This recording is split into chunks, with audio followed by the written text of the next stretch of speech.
Martın 11-də Azərbaycan Respublikasının prezidenti İlham Əliyev və Şimali Makedoniya Respublikasının prezidenti Gordana Silyanovska-Davkova mətbuata bəyanatlarla çıxış ediblər. Şimali Makedoniya Respublikasının prezidenti hazırda ölkəmizdə rəsmi səfərdədir.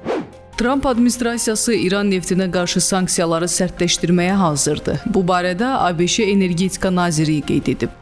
2024-cü ildə Azərbaycan Gürcüstan iqtisadiyyatına 70,7 milyon ABŞ dolları həcmində investisiya yatırıb. 2023-cü ilə müqayisədə sərmayələrin həcmində 21,7% azalma qeyd olunub.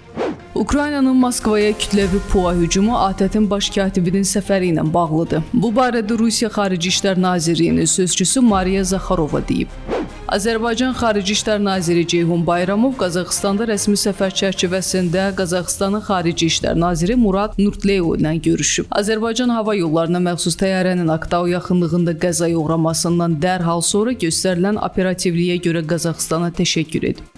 Səudiyyə Ərəbistanının Ciddə şəhərində Ukrayna və ABŞ nümayəndə heyətlərinin görüşü keçirilir.